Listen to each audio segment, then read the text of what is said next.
Bueno, para repasar solamente decíamos que realmente gracias al Señor tenemos una variedad de Biblias en este momento importantísima en el mundo de habla hispana, gracias al trabajo de equipos bien serios que se han dedicado a esto. Decíamos que por muchos años la única traducción al español de la cual disfrutamos, y gracias al Señor por eso también, fue la de Reina Valera. Primero en su versión antigua, que llamábamos Reina Valera versión antigua, y luego la del 60. Y la del 60 hasta cierto punto marcó la historia del el crecimiento evangélico en Latinoamérica, porque fue la versión que llegó justo cuando las iglesias estaban en plena expansión en la mayoría de nuestros países, México, Guatemala, Colombia, Venezuela, ¿verdad? Brasil es un caso aparte interesante porque Brasil, el evangelio en Brasil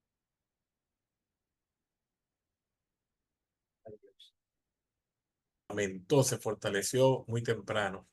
Pero en el resto de habla hispana, de los países de Latinoamérica, Reina Valera llegó a ser la versión clave. Aquí en Brasil, la equivalente a Valera se llama versión de Almeida. Es la equivalente a nuestra Reina Valera. ¿Versión de cuál? Almeida se llama. Almeida. Almeida. Esa es la versión que ellos llaman clásica o histórica, que fue lo que equivale a Reina Valera, la primera que llegó a Brasil, digamos, para el uso amplio de la población evangélica y se mantuvo, así como nuestra Reina Valera. Lo que hoy vi un video y justo creo que mencionaban esa Biblia. Yo lo iba a Sí, pasar por el tubo, pero se me pasó. esa Biblia Almeida es la de mayor confianza en el pueblo evangélico conservador aquí. Es más o menos como la Reina Valera nuestra. Tiene incluso una historia muy parecida. Ahora, luego después llegaron otras como la Biblia Nueva Versión Internacional, las Américas, Dios habla hoy, etc. Yo no sé exactamente cuántas traducciones al español tenemos actualmente, pero deben ser sobre las 20, 22 diferentes, diferentes. Digo diferentes porque a veces hermano me dice, hermano, yo tengo en la casa Reina Valera del 60 y tengo el diario Vivir. ¿Cuál es mejor? No, es la misma Reina Valera del 60. Eso es correcto. Tiene notas, comentarios, cuadritos, introducciones. Entonces, todas, Thomson, Diario Vivir, Plenitud, la Biblia de la Mujer, la Biblia del Obrero Cristiano, la Biblia del Joven, todas son Reina Valera. Solo que les añaden cosas para efectos de mercadotecnia, ¿verdad? Pero la mayoría están basadas en la Reina Valera. Ya algunas pocas están usando la NBI como base, pero son realmente pocas en comparación con Reina Valera. Ahora, por supuesto, el trabajo, como dije anteriormente, de la traducción es un trabajo sesudo, diría un profesor que yo tenía, un trabajo sesudo, porque, oye, hay traductores multidisciplinarios. Tenemos arqueólogos, lingüistas, papirólogos, historiadores, expertos en idiomas originales, etcétera. Y ellos hacen un trabajo de acceso al texto en su idioma original, hebreo y arameo en caso del Antiguo Testamento y griego en el caso del Nuevo. Pero es interesante porque los traductores, desde la versión Reina Valera actualizada, digamos, incluyendo después Biblia Textual, NBI, Dios habla hoy, todas esas, cuando ellos hablan de que versión traducida desde el original, ¿a qué creen ustedes que se refieren ellos cuando dicen versión traducida del original? Cuando dicen original, ¿a qué creen que se refieren? Versión traducida al original. Ellos, la mayoría de las traducciones ahora dice así, versión traducida del original. Ellos se están refiriendo al manuscrito original que escribió Moisés, que escribió David, No, no, no, que no, a la copia escribió más, a Pablo. la copia más, a la copia que tienen, que ellos utilizaron como base, como arquetipo. muy bien, exacta. Esa es la respuesta, esa es la respuesta correcta. Cuando una traducción dice versión traducida desde los originales, están diciendo que utilizaron el arquetipo que ya todos hemos conocido, el arquetipo de la Biblia hebraica, el arquetipo del Nuevo Testamento griego de Sociedad Bíblica Alfredo, Unida. Ok, entonces esa es cuando dicen versión traducida del original. Y del original viene a nuestras versiones en español. Como repaso, decíamos también que en cuanto a la traducción, hay dos estilos o filosofías o enfoques, digamos, de la traducción. El clásico, el que la mayoría en la antigüedad y aún en tiempos contemporáneos, algunos todavía utilizan, que es la equivalencia formal, donde el traductor entiende lo que dice el original y trata de escribirlo en el nuevo idioma o el idioma receptor, más o menos respetando las mismas estructuras sintácticas, incluso los léxicos, o sea, las palabras, la forma del texto importa tanto como el fondo. Entonces el traductor de equivalencia formal respeta tanto lo que dice y cómo lo dice. Pero, por ejemplo, es común empezar una oración con un participio, con un gerundio o con un complemento directo. Así mismo lo colocan en español, aunque en español nuestra tendencia es que la oración empiece sujeto, verbo y predicado, tenga más o menos esa secuencia. Pero no importa lo que el español empiece o haga, lo que importa es que quede exactamente como estaba en el idioma original. La misma estructura, las mismas relaciones entre palabras, las cláusulas, tratan de, es como una fotografía más o menos, una fotografía del texto en su idioma original, en su estructura original. Esa es la traducción que por mucho tiempo se ha mantenido, bueno, se mantuvo y todavía se mantiene, y es la que usó Reina Valera del 60, o sea, Reina, después Valera y después los otros traductores o editores. Luego apareció un hombre llamado Eugenio Nida. Eugenio Nida. Este hombre, él es el padre de otra tendencia que se llama equivalencia dinámica.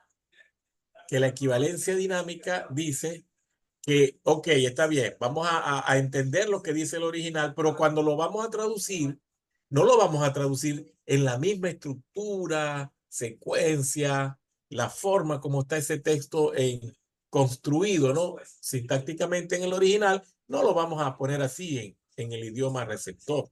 Vamos a ponerlo en la estructura del idioma receptor. Por ejemplo, si en el idioma griego Pablo empezaba una oración con el complemento directo, luego el verbo y luego el sujeto, cuando el traductor de equivalencia dinámica lo va a colocar en español, él no lo coloca así. Él coloca sujeto, verbo y complemento, como el orden en que el español más o menos se entiende. Entonces, a eso se le llama equivalencia dinámica.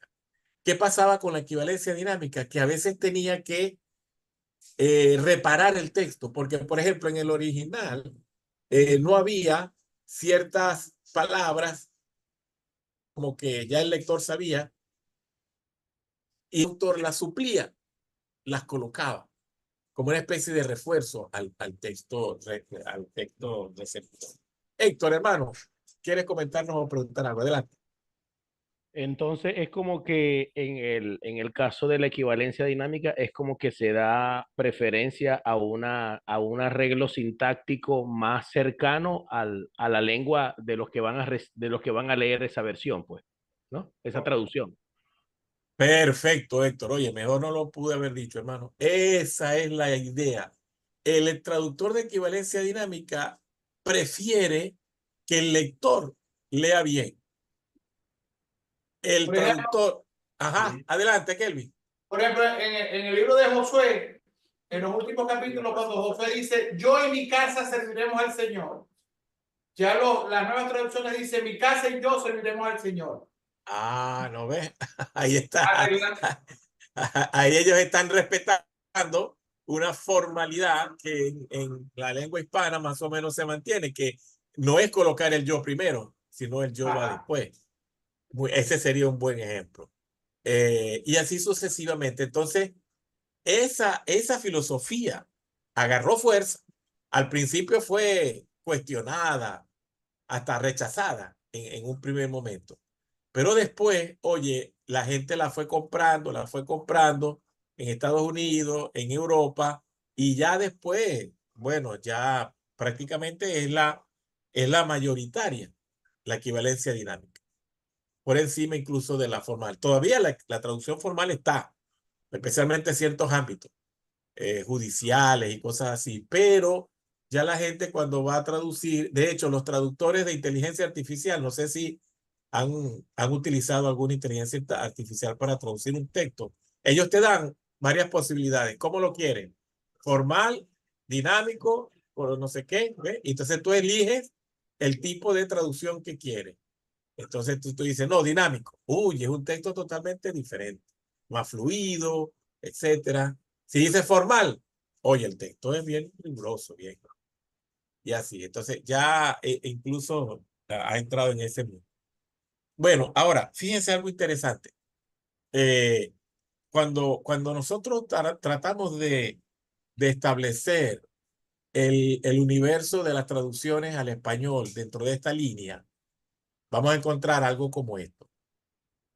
Del lado izquierdo de la pantalla está las traducciones que encajan o que fueron traducidas con la filosofía de equivalencia formal o con la perspectiva de equivalencia formal. Ellas son, bueno, nuestra versión Reina Valera en su versión 1909, que es la llamada versión antigua, que yo le doy gracias a Dios cómo sobrevivió la fe de nuestros padres y abuelos, que con esa versión tan difícil de entender, hasta en español, ellos mantuvieron su fe. Entonces, no fue algo que ellos comprendían a cabalidad todos esos textos. Pero mira, era la que usaron, las primeras y quizás segunda generación de cristianos en Venezuela. Luego vino la del 60, que ya hemos hablado bastante de ella. La Biblia textual, que es un proyecto, yo creo que fallido, porque ya no está muy en boga, ya esa Biblia no se está publicando o editando, eh, aunque sí creo que todavía hay algunos ejemplares, pero la Biblia textual intentaba ser muchísimo más estructuralmente fiel que la Reina Valera del 60. Muchísimo más. O sea, era más difícil de leer. Y esa es una versión, perdón, ese equipo de traductores es reciente, es contemporáneo. Pero ellos quisieron, como somos más tradicionales que Reina, y se fueron a la literalidad prácticamente, ¿no? La Biblia de las Américas, la ven ahí abajo, esa también es de equivalencia formal, o sea, conservar la forma del texto. Tiene que ser así, más o menos como está. La Biblia de las Américas, a diferencia de otras, no he visto eso en otras traducciones, solamente en las Américas. Ella, cuando cuando un texto necesita ser apoyado por alguna preposición o palabra para que se entienda bien, ellos la colocan pero en itálica, o sea, está la palabra, pero esa letrica itálica, que es la que se tumba un poquito de lado, así uno sabe cuáles palabras de ese texto no están en el arquetipo, sino que fueron añadidos por los traductores de la Biblia de las Américas para que el texto se haga más entendible. Así que si uno quita esas itálicas, te va a quedar tal cual está en el original, tal cual. Entonces, ellos hacen eso, que otros traductores no he visto que lo hagan. Entonces, eso es el grupo de Biblias de equivalencia formal.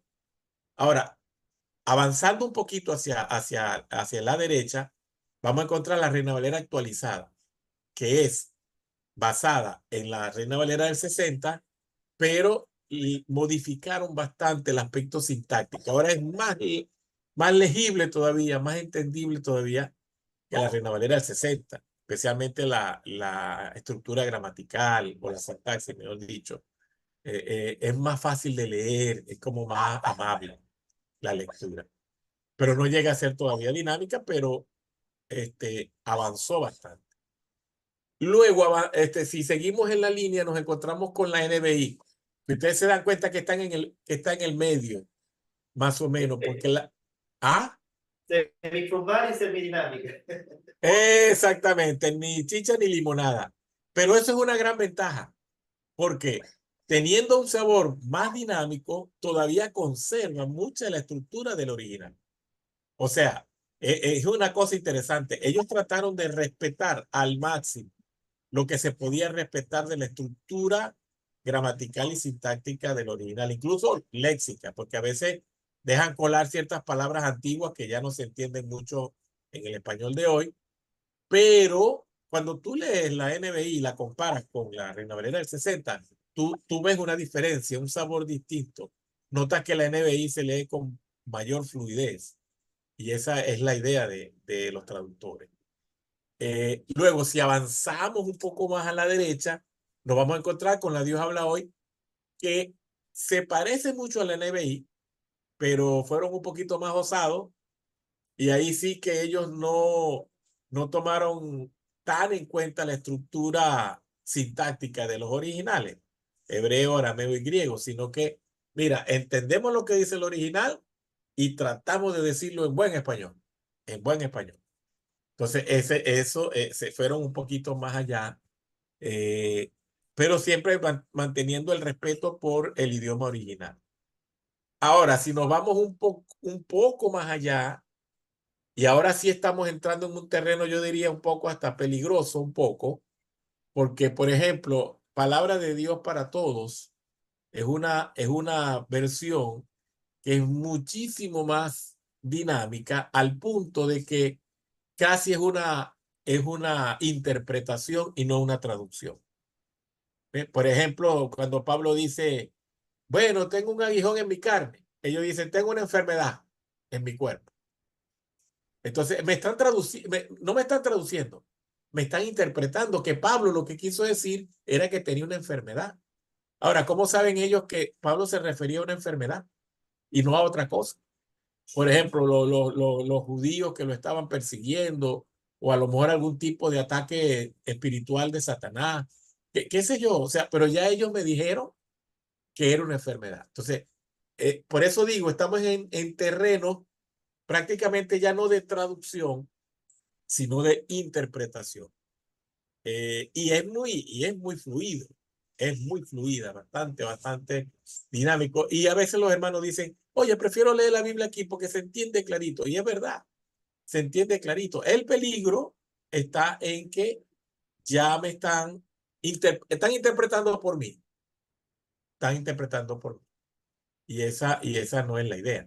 Luego, si nos vamos más allá, entonces la Biblia, eh, la Biblia, ah, se me fue el nombre de esta BLA. Creo que es la actualizada, pero no recuerdo qué es La América actualizada. Sí, ahora lo voy a recordar, ahorita lo voy a recordar, pero es actualizada, ¿no? Significa. Que tiene que ver, o sea, ya esta es tipo paráfrasis, ya esta ni siquiera es una traducción tomada de los originales, sino que basada en una que ya está traducida, como la Reina Valera del 60, hace una paráfrasis. Y luego, si nos vamos mucho más al extremo, encontramos por ejemplo, el Nuevo Testamento viviente. El Nuevo Testamento viviente, no sé si tienen Antiguo Testamento, pero al menos conozco la traducción del Nuevo Testamento viviente. Esa es la que decía Rodolfo, chamitos míos, que ya no están hablando ni siquiera español, ya están hablando de un idioma muy, muy coloquial, ya baja el nivel del idioma. ¿Cómo es? Muy ligero. Muy ligero, exactamente, muy ligero. Bueno, este es como un mapa. Este es como un mapa de dónde se ubican las diferentes traducciones. Uno ve que va desde lo más formal y más literal hasta lo más dinámico. Entonces, ahora, ¿qué vamos a decir? Hermano, bota esta Biblia no, no. Todas tienen un lugar. Yo vería con más preocupación y un poco más delicado las que se acercan demasiado a la esquina de la dinámica. ¿Por qué? ¿Por qué lo veo más delicado? Porque ya no me están traduciendo, sino me están interpretando. Ese es lo delicado que le veo yo. Además que muchas veces ellos no están utilizando el original. Muchas de las Biblias que se acercan al extremo de la flecha de equivalencia dinámica ya abandonaron el original.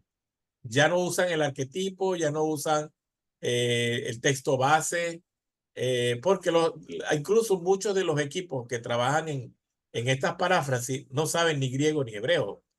Eso lo sé directamente por alguien que mencionó eso, que era parte de un equipo, a una lengua indígena. Ellos estaban haciendo una traducción a una lengua indígena, ya había una traducción que se basó en Reina Valera y ellos, usando aquella traducción que se basó en Reina Valera, hicieron tipo paráfrasis. Entonces imagínate, ya es una tercera fuente, ya es una traducción de una traducción hacia una paráfrasis.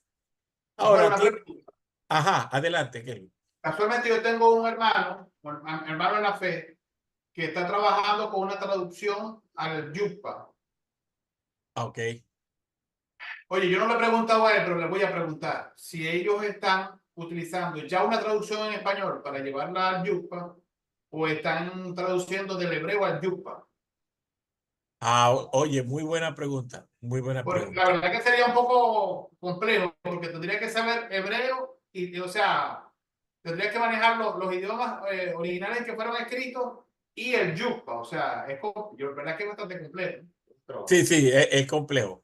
Ya, perdón, ya me acordé que son las siglas BLA que están ahí acercándose a la equivalencia. Es Biblia en lenguaje actual. Yo tengo una por ahí, Biblia en lenguaje actual. Fíjense, volviendo a lo del Yuxpa, Kelvin, sabes que hay una tendencia, yo no la voy a catalogar ni como mala ni como solo que hay como para estar pendiente.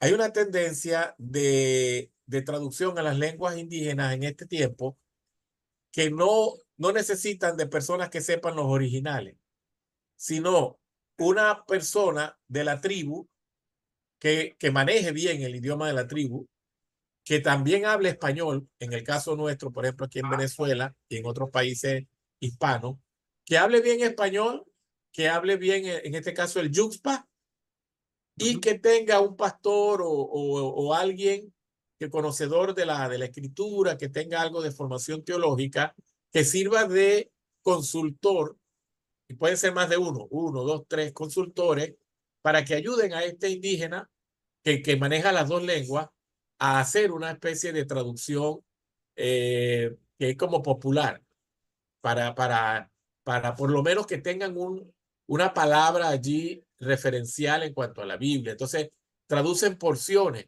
traducen, por ejemplo, el Evangelio de Juan o una parte del Evangelio de Juan, traducen 12 capítulos de Hechos, traducen las 3 cartas de Juan, primera, segunda y tercera de Juan.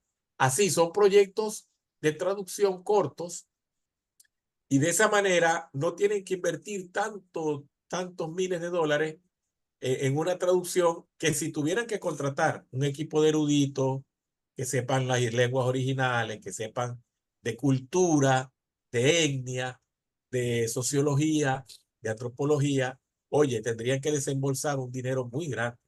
Entonces, ¿qué hacen algunos grupos? Y eso lo supe porque conozco directamente a un hermano que está trabajando con un experimento así. Bueno, ellos usan un ancla que sabe el yuxpa y el español. Y luego le contratan o le piden a unos pastores, 2, 3 pastores que conocen algo del texto bíblico. No tienen que conocer griego ni hebreo, sino más o menos interpretación bíblica, que apoyen a este indígena para que él escriba unos textos así Una sueltos. palabra, así prácticamente.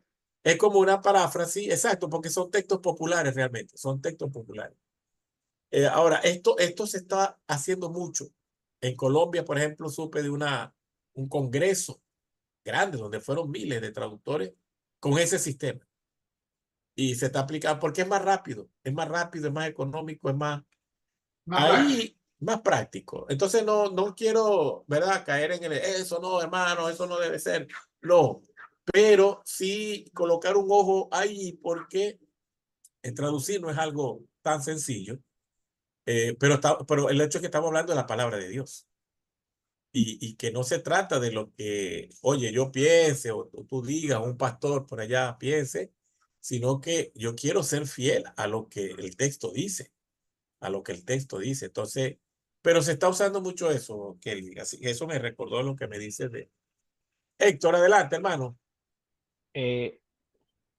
Pensando un poquito en la experiencia que he tenido con los idiomas, ¿no? En el estudio del inglés tantos años y muchas veces la complejidad de interpretar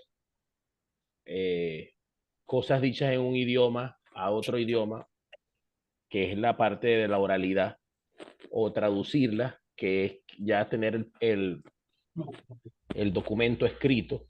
Veo eso con bastante preocupación, ese tipo de trabajo por fragmentos, pensando en hacerlo más rápido, porque precisamente en términos técnicos lo que para muchos es la gran diferencia entre traducir e interpretar en términos de lengua, no en términos de lo que expresa del mensaje que está subyacente en un texto, sino de llevarlo a otra lengua.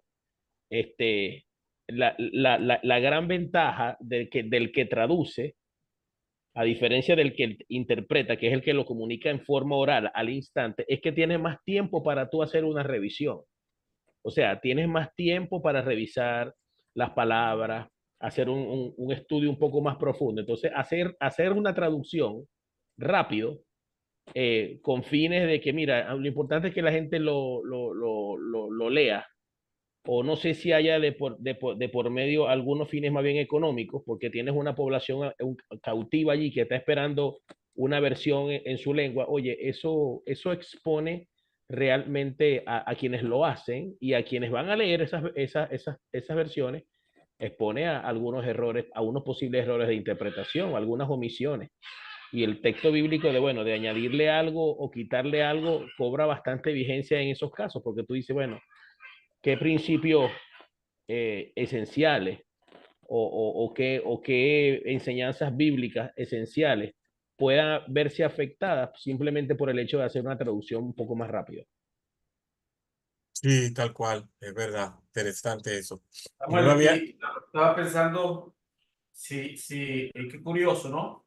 Que para el 1947, 48, cuando se estaba descubriendo los rollos del mar Muerto, ya habían teologías dispersas por el mundo que estaban trayendo nuevas doctrinas a la iglesia, que estaban comenzando a encaminarse hacia un mundo, oye, bien complejo en cuanto a lo que hemos ido aprendiendo a lo largo de los años. Pues gente que empezaron a hablar del tema de la prosperidad, el mismo tema ¿cómo se llama? El tema de las pastoras, todas las cosas que se fue cocinando desde ese tiempo para acá. Ahora fíjate, el gran peligro que tenemos nosotros con esta era, como decía Héctor, estamos en la era de la inmediatez. Todo es para allá. Nos saltamos todos los procesos. Nos saltamos todos digamos, sí, todo el proceso que se ha visto como, oye, tan importante, tan necesario, tan vital para cuidar la fidelidad del texto, como lo de la crítica textual, a llevarlo al punto de tal vez preñado de una buena intención por ayudar a un grupo a conocer una verdad bíblica, el riesgo que se puede correr o que se está corriendo de que se va a perder o se está perdiendo esa fidelidad, ese respeto por ese texto que Dios reveló, que Dios inspiró. Cómo el tiempo y cómo tal vez la astucia del enemigo puede llevarnos a esos extremos. vamos a tener que guardar algunos ejemplares como en la cueva del Qur'án nosotros hoy en día para preservarlos. Y bueno, más adelante, tal vez no sé cuántas generaciones tendrá que desempolvarlos y mostrar, mira, esto fue lo que realmente se conoció como el texto bíblico en los años tal. Yo no sé, pero veo de verdad un peligro grande en eso. Sí, sí, sí. Es como la campaña que tú tienes para que no traigan su Biblia, no dependan del celular, del no sé qué. O sea, trae tu Biblia. O sea, es verdad. Esta posmodernidad ha traído una especie de apego a lo rápido, lo fácil y lo funcional, más que a lo realmente estructurado y serio. O sea, si funciona, eso sirve para mí. No importa que no esté hecho con la calidad, ¿no? ¿Ve? Entonces, ya no buscamos estabilidad. Incluso ni siquiera estamos buscando la verdad, sino algo que me sirva, porque si es verdad o no, no importa.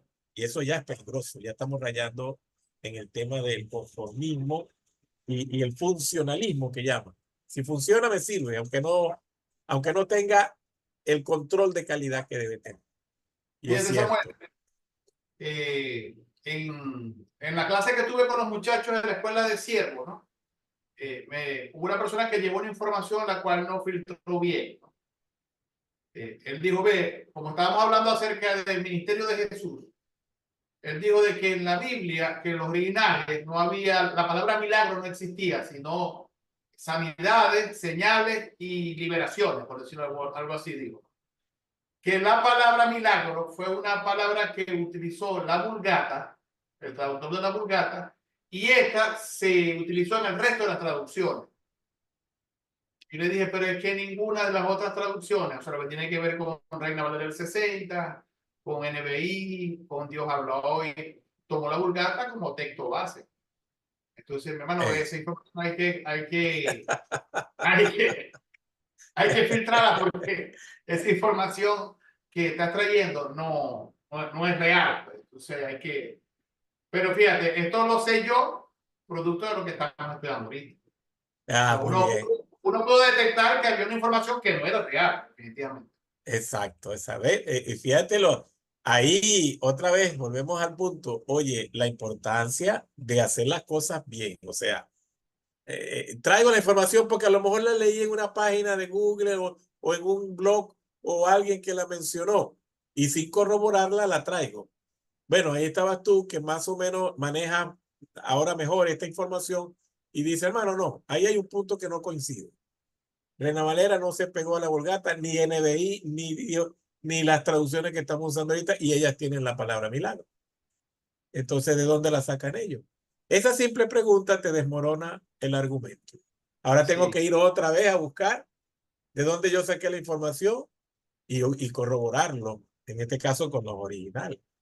Entonces, qué buena ilustración de la importancia de estar bien documentado, ¿no? Lo que uno va a decir, lo que uno va a expresar. Eh, bueno, fíjese. Ajá, adelante. Sammy, ve, ahora, teniendo esta información, ¿de qué manera ayudan esas versiones o sí, esas versiones, la NTV, la BLA, PDT? Es decir, cómo ayuda el creyente hoy en día, si pudiera ayudar en algo, o corremos más riesgo con ella o nos pueden beneficiar de alguna forma? Sí, Porque ¿qué más hay de beneficio o de riesgo? Pregunto, es, ¿no? Oye, ¿hay más sí, riesgo o hay más beneficio en tener estas versiones? Porque ¿qué hacemos con ella? ¿Cómo la utilizamos? exacto, no, esa es la pregunta, Sabri. Esa es la pregunta clave. Bueno, voy para allá justamente. Aquí está un resumen. Aquí está un resumen de esto que hemos conversado. Por ejemplo, están los dos tipos de traducción y el enfoque. Por ejemplo, la equivalencia formal. Hay una correspondencia sintáctica con el idioma fuente. O sea, el idioma fuente aquí son hebreo, arameo, griego, y se corresponde mucho con esa fuente. Hay concordancia léxica, o sea, tratan de usar incluso las mismas palabras Concupiscencia, bueno, ahí no importa si hay otra mejor en español, pero esa es la que yo entiendo del idioma griego y esa es la que voy a utilizar aquí. Busca comprensión básica del texto. Busca que la gente pueda comprender de manera inicial, casi que rudimentaria, lo que está en los idiomas originales. Ese es el enfoque de la equivalencia formal. El enfoque de la dinámica es que la estructura sintáctica es del idioma receptor, no tanto del idioma fuente. No me interesa tanto que la gente sepa cómo está en griego. Me interesa que la gente lo lea en buen español. La traducción es, ajá, ajá, No, bien. está bien, está bien, está bien. Ok, la traducción es contextual porque tengo que tomar en cuenta, ¿verdad? No solamente la frase o la oración, sino todo el contexto, el párrafo o la narrativa en general o todo el poema, si fuese un salmo, etcétera. Y lo que busca es claridad. Fíjense, esto es muy importante. La equivalencia dinámica busca claridad, que la persona cuando lo lea pueda entender el texto, básicamente de una sola lectura, que lo leo y lo capto enseguida, más o menos por dónde va el texto. A diferencia de la formal, que tengo que leer el texto varias veces, varias veces. Un ejemplo sería, agarra Efesios capítulo 1, versículo 1 al 13, o al 12, mejor dicho, y trata de leerlo todo completo en Reina Valera del 60 y entenderlo así de un solo golpe, o ponle a una persona que nunca ha leído ese pasaje a leer ese texto allí y luego preguntarle qué quiso decir aquí Pablo. Y luego hazle el mismo experimento con Dios habla hoy o con NBI y vas a ver una gran diferencia, ¿no? ¿Cuáles Biblias son de equivalencia formal? Bueno, ya dijimos, Reina Valera, las Américas, textual, ellas son de equivalencia formal. ¿Cuáles son de equivalencia dinámica? La nueva versión internacional, Palabra de Dios para Todos. Hay una que se llama La Palabra, que es muy buena de equivalencia dinámica. Es una versión española, La Palabra. Y es interesante, está muy bien estructurada. Y esta es bastante fiel al arquetipo. Utiliza bien el hebreo y el griego. ¿Qué usos se pueden dar? Este es algo que Sambiel preguntaba, aunque vamos a ir ahorita a un ejemplo. Por ejemplo, las Biblias de equivalencia formal, Reina Valera, la textual, las Américas, son muy buenas para el estudio bíblico personal. Cuando yo quiero preparar un estudio para predicar, para enseñar, para una célula. Oye, la Biblia de equivalencia formal, y ahorita voy a explicar un poquito por qué, te dan una ventaja importante sobre las de equivalencia dinámica. También para hacer análisis sintáctico. Me voy a referir a eso en un momento.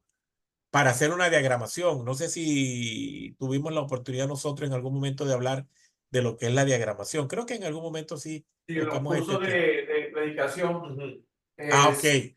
se vio algo. Perfecto. Bueno. Eso, si quieren más adelante en algún momento lo repasamos. Pero diagramar un texto es muchísimo más, más confiable hacerlo en Reina Valera 60 que en NBI o en Dios habla hoy. ¿Por qué? Porque cuando yo estoy diagramando Reina Valera del 60, prácticamente estoy diagramando sobre la base del texto original, sea hebreo, Antiguo Testamento o griego en el Nuevo. Entonces, eso me da una ventaja enorme porque estoy diagramando ya cómo era la estructura del original. Mientras que si yo diagramo NBI, sí voy a hacer un texto diagramado, claro que sí, pero sobre una traducción que ya dejó la forma del original y me lo está colocando en buen español, pero a mí me interesaría, para términos de diagramación, ver la jerarquía del propio original. ¿Cómo fue que Pablo lo escribió? ¿Cómo fue que Pablo diseñó su pensamiento en Gálatas o en Efesios? ¿O cómo fue que David lo escribió en un salmo o Salomón? O sea, me interesa es cómo ellos lo estructuraron originalmente. Y eso solo me lo da una versión en equivalencia formal. No me lo va a dar una dinámica. Que la dinámica ya me está haciendo una especie de transformación de lo que era esa estructura sintáctica original, ya me la cambió. Ya me la está mostrando en buen español y gracias a Dios por eso. Pero si yo lo diagramo, no voy a estar diagramando el pensamiento estructuralmente hablando, ¿verdad? Que tenía Pablo o Moisés. Las fortalezas. Ah, perdón. Las equivalencias dinámicas, ¿para qué ayuda mucho? Por ejemplo, una lectura devocional es mejor hacerla en una de equivalencia dinámica. ¿Por qué? Porque en una lectura devocional yo estoy buscando más que todo comprensión del texto en forma básica y reflexión o introspección. Hacerme preguntas, oye Señor, ¿qué me quieres tú decir aquí? Sin mucho análisis profundo, no estoy haciendo un exégesis, estoy haciendo una lectura devocional. Entonces, las lecturas devocionales es mejor hacerlas en traducciones que me facilitan la comprensión, como es el caso de las equivalencias dinámicas. Para identificar, por ejemplo, una progresión temática, vamos a hablar un poquito de eso, me interesa verla en una equivalencia dinámica. ¿Ok? Fortaleza, bueno, la equivalencia formal me permite apreciar figuras retóricas que si me las colocan en buen español, algo se va a perder de ese sabor original, ¿no?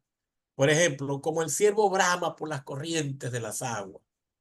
Oye, esa figura, el ciervo que brama, de repente en la equivalencia dinámica me lo dice con otras palabras y parte de ese impacto de la figura, ese bramar del ciervo ahí, se pierde un poco porque me la suaviza o me la actualiza.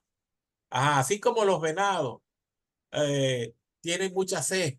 Oye, está bien, entendí lo que me quiso decir, pero se perdió la figura. Se perdió esa figura. Entonces, eh, la equivalencia formal, como ella busca apegarse bien a lo que está allí, incluso usando las mismas palabras, buenísima para apreciar esa figura, ¿no? Airado pero no pequeño. Interesante, airado pero no pequeño es una forma hebrea de decir algo que si yo lo digo en buen español, de repente se pierde algo de ese impacto que está haciendo el salmista y que luego Pablo utiliza en Efesios. Se pierde algo de énfasis y hay otras imágenes verbales que también se mantienen en la equivalencia formal, en Reina Valera, ¿no? El que habita al abrigo del Altísimo morará bajo la sombra del Omnipotente. Qué bárbaro. O sea, ¿cómo puedo decir eso yo mejor? Bueno, de repente sí, con una equivalencia dinámica le voy a meter allí otras palabras, otra expresión, pero esa imagen de una persona habitando al abrigo de alguien que se llama el Altísimo, se puede perder. Sí, Sin embargo, ajá, como quien sacó mis pies del lodo cenagoso. exacto. Oye, La imagínate eso. traducción me sacó la pata del barro. Estás hablando del verso. Te sacó los pies del barro, ¿vale? Te sacó los pies del barro. No, y uno entiende, oye, mira, él te sacó de los pies del barro. Sí, está bien. Y es más o menos lo mismo, solo que se perdió la imagen. Se perdió Sí. la imagen. No obstante, ¿verdad? Tiene su fortaleza la equivalencia dinámica. Por ejemplo, hay mayor comprensión porque se comunica el sentido en una forma más clara y más natural ¿a qué? Al idioma receptor, más natural al español en este caso. Y eso es muy bueno, una gran ventaja. Debilidades, debilidades. Bueno, la equivalencia formal a una debilidad es que hay menos comprensión del texto. Claro, yo estoy leyendo allí en una estructura, en un léxico oye, para un lector, digamos, un muchacho joven, un adolescente, es un texto pesado. Yo pongo un adolescente a leerme Colosenses capítulo 3. No, no, no. O sea, no me va a entender ni la primera frase. Entonces, hay menos legibilidad. Legibilidad es la capacidad de un lector de recuperar el sentido del texto que acaba de leer inmediatamente después de leerlo, ¿no? Es como quien lee algo y de enseguida tú le preguntas, ¿qué quiso decir el autor? ¿O qué entendiste tú de lo que leíste? Y yo te pueda reproducir en forma fiel lo que yo acabo de leer. Eso es legibilidad. Entonces, los textos formales son menos legibles. Los textos dinámicos son más legibles. De hecho, se dice que, eso lo vi en un artículo de unos lingüistas cristianos, que Reina Valera del 60 requiere un nivel de formación académica universitario. O sea, que personas para poder leer en forma más o menos aprovechada, más o menos eficiente, efectiva, una porción cualquiera de Reina Valera del 60 tiene que tener por lo menos nivel universitario. Entonces, por eso es que yo decía, oye, doy gracias a Dios por nuestras generaciones de nuestros padres y nuestros abuelos, que la leyeron en una menos legible todavía, ¿verdad? Que era la versión antigua. Entonces, eso es algo para darle gracias a Dios. Ah, bueno, la última expresión ahí, requiere mayor nivel de literacidad. O sea, literacidad es eso, es la formación académica que debe tener la persona para poder hacer lo que se llaman elaboraciones verbales. O sea, en su mente él está leyendo y él está construyendo el sentido del texto. Él está haciendo una relectura mental, está haciendo paráfrasis, está haciendo preguntas, está comprendiendo el texto. Y tú para poder tener literacidad, por ejemplo, leyendo Reina Valera del 60, requieres más nivel académico. Y sin embargo, bueno, sí, nosotros fuimos formados con esa versión. Yo, de niño y adolescente, leía Reina Valera del 60. Héctor, hermano, veo tu mano levantada aquí. Pensé en algo y ahorita seguimos, o sea, seguimos la reunión y luego lo volví a pensar ahora que lo estás diciendo, pensando un poquito en este contraste entre los dos tipos de equivalencia. Sí, y lo que comentabas de los equipos eso de traducción express. Este, y por encima de eso, me alineo a lo que tú estás diciendo, de por una parte, gracias a Dios que le dio capacidad a las generaciones del siglo pasado, especialmente de la primera mitad del siglo pasado, de poder entender a pesar de no tener tantos recursos, ¿no? A pesar de tener una Reina Valera más antigua que la del 60, ¿no? Porque era la de 1909. Sí, exacto. Pero también creo que por encima de estas mejoras o de estos aciertos o desaciertos de algún tipo de equivalencia, sea formal o dinámica, creo que no debemos tampoco perder de vista que por encima de todo eso está el deseo y la capacidad de Dios para querer salvar al hombre perdido. O sea, y Dios no va a necesitar de una excelencia en traducción para salvar a quien Él quiere salvar. O sea, y creo que más allá de los errores que se hayan podido cometer históricamente con un trabajo tan delicado como lo es la traducción, porque es un trabajo bien delicado, bien exigente y muchas veces menospreciado por el lector común. Pero no debemos perder de vista eso, que Dios, como es Dios, con mucha letra o con poca letra, con mucho dinamismo o mucho formalismo, pero generación tras generación, edad tras edad, tiempo, tiempo antiguo, tiempos actuales y los que están por venir, va a querer salvar y va a seguir salvando gente. Exacto. Y gloria a Dios por eso, ¿no? Que la revelación y el proceso posterior a la revelación, que es la preservación del texto y después el hecho de que la persona conozca al Señor a través del Evangelio, todo eso es un movimiento que solo Dios controla. Solo Dios está controlando, está detrás de todo eso. Así que no, agradecemos eso que tú dices, Héctor, es un agradecimiento al Señor, porque estamos aquí, es gracias a eso. Ujú. Es por su amor a nosotros que estamos caminando en estas verdades. Pero de otra manera, ¿cómo? O sea, no hay forma, ¿verdad? Sin embargo, Él ha provisto siempre. Y aquí no estamos hablando, claro, porque el tema es la Biblia y el canon, pero no estamos hablando del papel del Espíritu Santo en este proceso, especialmente en los lectores, en los lectores. Entonces, bueno, fíjense, ya finalmente aquí en la equivalencia dinámica una debilidad es que por haber más interpretación también hay más margen de error. Entonces, ese es como un cuadro comparativo. entre las dos equivalencias, los enfoques, la Biblia, los usos, las fortalezas y debilidades. Y finalmente, entonces, la pregunta de Sabdiel, ¿qué hacemos con las versiones? ¿Las votamos, las regalamos, las guardamos, las recomendamos? No, todas son buenas. Vamos a ponerle, vamos a decirlo de esta manera, todas tienen una utilidad, todas tienen una utilidad, todas están dentro de un amplio abanico de uso que es legítimo usarla. Por ejemplo, para familiarizarme con un texto, me mandan a predicar o me dicen para predicar en un texto y yo quiero hacer las primeras lecturas de ese texto para ver más o menos por dónde va el autor, lo que está diciendo. Ahí son buenas las dinámicas. Ahí yo agarro la NBI, Dios habla hoy, la misma palabra de Dios para todos, que es paráfrasis, y Nuevo Testamento viviente, yo las agarro y las leo, leo en varias de esas. ¿Para qué? Estoy tratando de ver por dónde van los temas de ese pasaje, por dónde van los asuntos macro. Ahí no estoy entrando en detalle, ojo, solamente estoy con los asuntos macro de familiarizarme con el pasaje. Lo leo en 2, 3 versiones diferentes. Incluyo, por supuesto, versiones referenciales como Reina Valera del 60, que es mi referencia para todo, pero yo la uso como ancla, pero luego incluyo estas dinámicas porque quiero ganar familiaridad.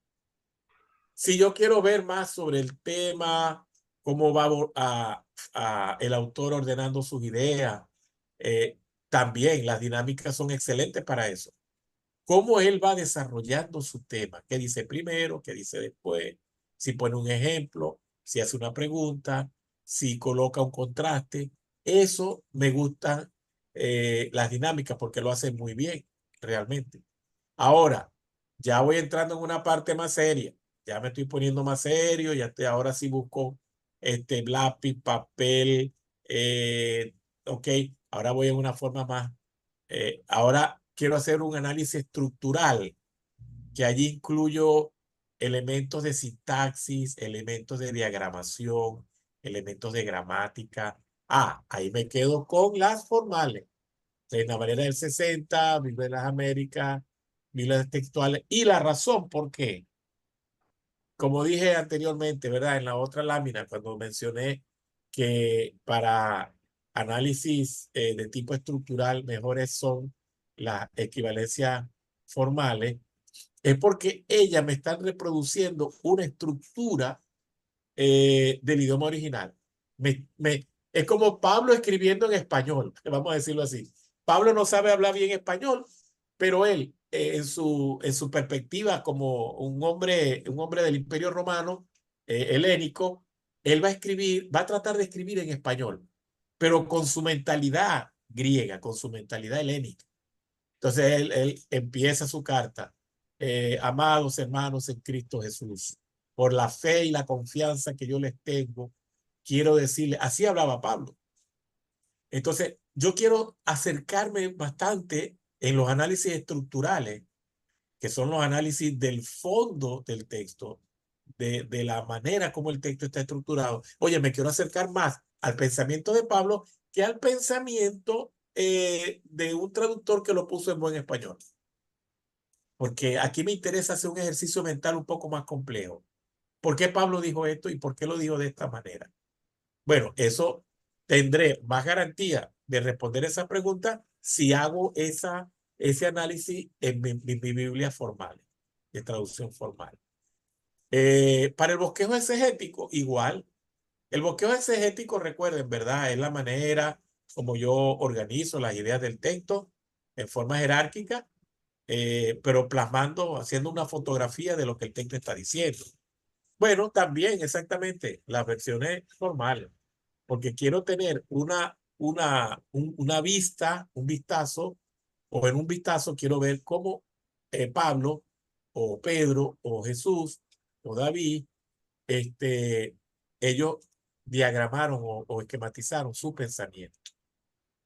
Y luego, cuando estoy preparando mi bosquejo homilético ya para predicar, es bueno echarle un vistazo a las dinámicas otra vez, porque en las traducciones dinámicas se utilizan frases, expresiones, palabras un poco más contemporáneas que me dan pistas para yo redactar, por ejemplo, la verdad central, para yo escoger una buena ilustración, para yo, o introducción, perdón, para yo poder ilustrar bien un punto del sermón, para yo hacer ese desafío al final del sermón. Oye, las versiones dinámicas me ofrecen un recurso importantísimo allí. Son una fuente muy buena para comunicarme con el público y comunicarle ciertas expresiones. Aquí hay un ejemplo, Romanos 6, 1 al 7, ¿verdad? Si quiero ganar familiaridad con el texto y ver cómo Pablo está desarrollando su pensamiento aquí, utilizo una versión dinámica. En este caso puse la NBI. Fíjate, ¿qué concluiremos? Vean lo que pone la NBI. ¿Qué concluiremos? Ahora, déjame buscar rapidito aquí cómo lo dice Renolera del 60. ¿Qué pues diremos? ¿Ve la diferencia? El impacto. ¿Qué pues diremos? Oye, ¿qué pues diremos? Para un lector no entendido, no ilustrado, la frase ¿qué pues diremos? Suena un poco extraña. Quizás la entienda, quizás no. Pero si dice ¿qué concluiremos? Oye, es mucho más claro y rápido. Ya sé que Pablo quiere concluir. ¿A dónde me remite esto? Bueno, al texto anterior, al capítulo 5. Algo él dijo en el 5 que ameritó una explicación aquí en el 6. Entonces yo tengo que ir a buscar qué dijo allá para poder empezar esto diciendo, ¿qué vamos a concluir? ¿Qué concluiremos? Entonces ya por allí, fíjense la familiaridad, fíjense la rapidez con la que yo estoy rescatando el sentido de este texto. No lo vamos a hacer tan largo para no tomar más tiempo, pero noten que leerlo en una versión dinámica como NBI, Dios habla hoy, etcétera, me ayuda a familiarizarme con el texto. Y la pregunta clave ahí es, ¿de qué trata el texto? ¿Cuál es su asunto? ¿Cuál es el tema que desarrolla este pasaje? ¿De qué trata realmente? Una lecturita aquí o dos ya me da rápidamente el tema. Ahora, para ganar también entendimiento en la progresión temática, igual me quedo con esta versión en dinámica. Ahí la pregunta clave sería, ¿cuál es la secuencia de ideas en el texto? ¿Qué es principal y qué es secundario en este pasaje? Entonces, claro, uno lee, ¿qué concluiremos? ¿Vamos a persistir en el pecado para que la gracia abunde? No, de ninguna manera. Nosotros, que hemos muerto al pecado, ¿cómo podemos seguir viviendo en él? Ya yo estoy viendo la forma como Pablo está estructurando su texto. Hace una pregunta inicial, realmente dos preguntas, que son como, oye, ¿habrá alguno de ustedes que piensan que podemos seguir pecando para que haya más gracia? No, eso no es así. Y luego empieza a dar una explicación. Nosotros que hemos muerto al pecado, y así siguen adelante. Entonces, para esas dos cosas, familiaridad y progresión temática, recomendamos las versiones dinámicas. Pero entonces aquí llegamos a el análisis estructural. Que fíjense las preguntas que yo hago en un análisis estructural. Oye, ¿cuáles son los verbos claves en este texto? ¿Cuántos párrafos tiene este texto? ¿Cuántas oraciones tiene cada párrafo? ¿Y cuál es la oración principal de cada párrafo? Estas son preguntas estructurales. ¿A quién se las voy a hacer? ¿A NBI? Bueno, no, yo prefiero hacérselo a una versión de equivalencia formal porque es como leer a Pablo en español y voy a ganar mayor comprensión de la estructura del pensamiento paulino, en este caso paulino, ¿verdad? Porque estoy en romano, haciéndolo en una versión formal, en una traducción formal, que en una dinámica. Entonces, por ejemplo, aquí un verbo clave es perseveraremos.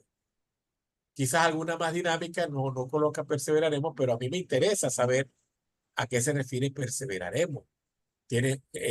Veo que tiene dos párrafos, del 1 al 4 y del 5 al 7.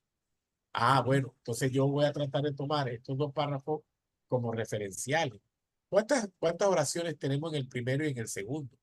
¿Cuál es la oración principal en cada uno? Todas esas son preguntas que yo prefiero hacérselas a un texto de equivalencia formal. De nuevo, la razón que me da la estructura del pensamiento griego, pero en palabras en español. Igual cuando voy a construir el bosquejo exegético, lo hago desde esta versión formal, porque me sale más parecido a, tiene un sabor más paulino, digamos, tiene un sabor más paulino. Y la pregunta aquí es, ¿cuál es la mejor manera de representar las ideas del texto en forma jerárquica con el bosquejo exegético? Y, cuando ya llego, hago todo mi estudio y ya voy a redactar el bosquejo homilético o si es pedagógico para enseñar, vuelvo a una versión dinámica. ¿Por qué?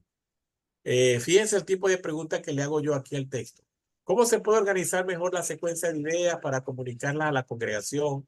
¿Qué palabras o frases claves puedo usar? Por ejemplo, en esta versión NBI, yo puedo ver aquí algunas frases clave: unirnos con Cristo, ser bautizados para participar. Oye, me gustó esa expresión. Fuimos bautizados para participar en su muerte. Reina Valera lo tiene en otra manera, pero